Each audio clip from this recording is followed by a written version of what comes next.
Hey guys, Alicia here. Today we're going to be making royal icing. To get you started, here are the ingredients you're going to need for this recipe.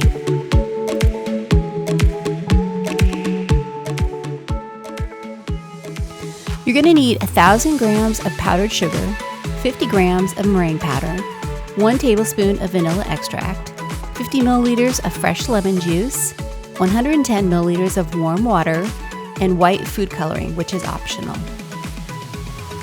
So let's get started on our royal icing. First, I have some meringue powder and my mixing tools.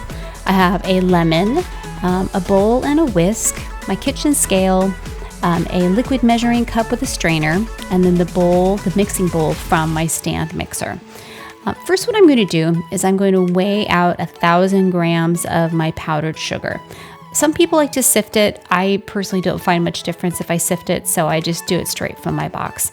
I really find it's important to weigh the powdered sugar instead of using a measuring cup because it just seems like it's more accurate and I get better results.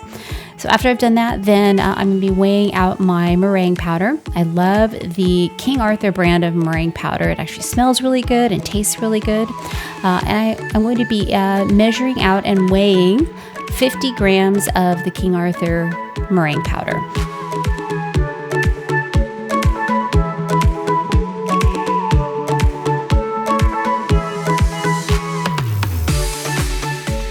Once that's done, I will mix that with 110 milliliters of warm water. The warm water will help dissolve some of the sugar in the meringue powder. Now I'm rolling out my lemon. That will actually extract more juice from your lemon if you roll it on the counter first. And I'm squeezing out the lemon juice and straining it so I get all the seeds out and all the pulp out. We're using a Meyer lemon, which is kind of a sweeter lemon, and I'm trying to measure out 50 milliliters of lemon juice for our royal icing. One thing the lemon juice does is that it cuts the sweetness of it, and it also will help balance out the meringue, which has some egg in it.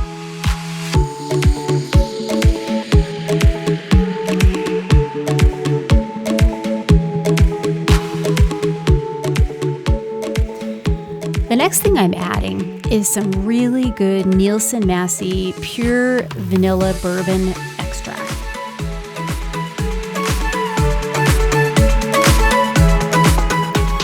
You'll want to use the paddle attachment on your mixer and turn it to its lowest speed. I'm adding my liquid to the powdered sugar, and it will take about 8 to 10 minutes for it to turn white and glossy. It's going to be tempting to turn it on its highest speed or higher to whip it, but don't do it. It will just do its thing on its lowest speed.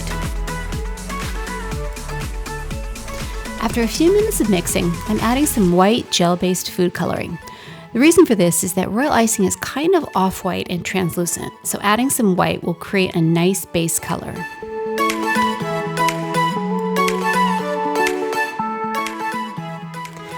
My royal icing is done when it becomes a glossy white and has a smooth texture.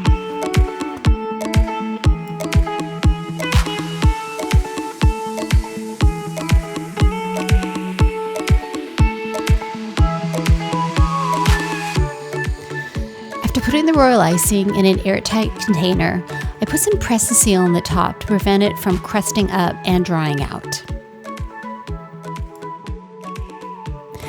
Finally, I cleaned all of my appliances and my kitchen scale.